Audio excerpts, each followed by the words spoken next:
Thank you, Mr. Chairman and Ranking Member Voinovich, and members of the subcommittee. Thanks for inviting me to appear today to discuss the status of the integration and transformation of DHS. Shortly after the creation of DHS, as you're aware, GAO designated its implementation and transformation as high risk, in large part because DHS had to transform 22 agencies with their own management challenges into one department and the enormity of that effort. We also recognize that DHS faced significant challenges in building its management capacity while at the same time implementing its critical Homeland Security and other missions. DHS has remained on our high-risk list since. My statement today addresses the challenges DHS faces in acquisition, information technology, financial management, and human capital management. DHS's progress in integrating its management functions within and across the department, and the department's progress in addressing the issues that have contributed to GAO's high-risk designation. DHS has made some important progress in strengthening its management functions, but needs to take additional action and demonstrate progress in addressing some long-standing issues within its management areas. Key among these actions is executing plans that they've established and demonstrating results across all of these areas. For example, our work has identified significant shortcomings in DHS's ability to manage an expanding portfolio of complex acquisitions worth billions of dollars. DHS has revised its acquisition review process to include more detailed guidance and has clarified roles and authorities, among other improvements, but DHS has not effectively carried out all of their policies.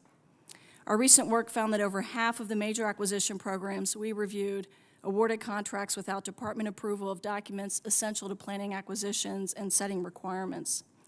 In addition, most of these programs we reviewed had cost, schedule, and performance shortfalls. With respect to financial management, as you're aware, the department has faced challenges in modernizing and integrating its financial management systems and has not yet implemented a consolidated department-wide system, although it has plans to do that. Since DHS's creation, the independent auditors have been unable to express an opinion on its limited scope audit of DHS's balance sheets.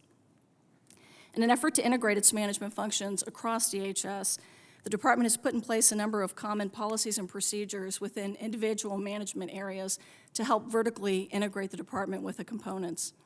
However, DHS has placed less emphasis on integrating horizontally across the department to bring its management functions together for common processes and systems. DHS has also developed a plan to integrate its management functions, which we think is a step in the right direction and has a lot of positive aspects. However, the plan lacks details on how the initiative cited will get DHS to the end state of management integration and what that end state is. The plan also doesn't address how the department will measure its performance in its integration efforts or what the resource needs are and whether they'll be available to follow through with these initiatives. In order to help DHS address the challenges that have contributed to the high-risk designation, we've identified and worked with DHS over the past year and earlier on the specific actions we believe they need to take to improve in these areas. Key among these actions is demonstrating measurable, sustainable progress and strengthening its management functions, such as delivering acquisition programs within established cost, schedule, and performance thresholds. We have worked with the department over the years to address these issues and will continue to do that moving forward. Senator Voinovich and Senator Akaka, thank you very much for inviting GAO here today, and thank you for your leadership on these very important issues and support of GAO's work.